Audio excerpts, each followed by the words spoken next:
Namaste, welcome to Vijay Kranti, Voice of Telangana. This is Mani.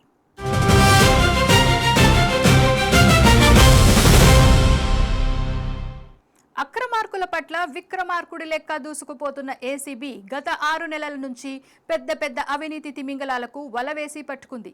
తీగలాగితే డొంక కదిలినట్టు ఇంకా చాలా పెద్ద అవినీతి తిమింగలాలున్నాయంట. అందుకే ఈ అవినీతి తిమింగలాలను ఏరివేయాలనే ఆలోచన చేస్తోంది. ఇప్పుడు ఏసీబీ రూటు మార్చి సచివాలయం వైపు వెళ్ళింది. తెలంగాణ సచివాలయంలో ఉన్న ఉన్నతాధికారులు, కీలక శాఖల ఉద్యోగుల అవినీతిపై అవినీతి నిరోధక శాఖ ప్రత్యేక నిఘా ఉంచింది. రాష్ట్రంలో అవినీతిపై ఉక్కుపాదం మోపుతున్న ఏసీబీ తాజాగా సచివాలయ స్థాయిలోనే తనిఖీలు చేపట్టేందుకు సిద్ధమవుతోంది. ప్రభుత్వ ప్రధాన కార్యదర్శి అనుమతితో ఈ కీలక విచారణ ప్రక్రియ ముందుకు సాగుతున్నట్లు తెలుస్తోంది. ఇక నిఘా నీడలో ఉన్న ప్రధాన శాఖలను ఒకసారి చూస్తే రెవెన్యూ శాఖ, నీటిపారుదల శాఖ, పురపాలక, పట్టణాభివృద్ధి శాఖ, భూమి మరియు సర్వే రికార్డుల శాఖ. ఇక సచివాలయంలో ఈ కీలక విభాగాల్లో పనిచేస్తున్న పలువురు సీనియర్ అధికారులు, ఇంజనీర్లు, తహసీల్దార్లు ఆర్థిక మూలాలపై నిఘా పెట్టారు.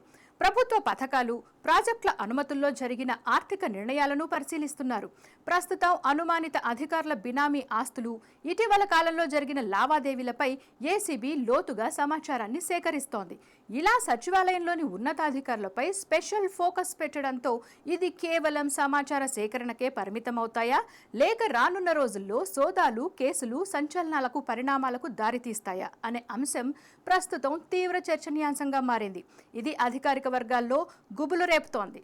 ఈ వీడియో మీకు నచ్చినట్లయితే లైక్ చేసి ఈ సమాచారాన్ని ఇతరులకు షేర్ చేయండి. ఈ వీడియోపై మీ అభిప్రాయం కామెంట్ రూపంలో తెలియజేయండి. ఇలాంటి మరిన్ని వీడియోల కోసం మా విజయక్రాంతి ఛానల్ ని సబ్స్క్రైబ్ చేసుకోండి.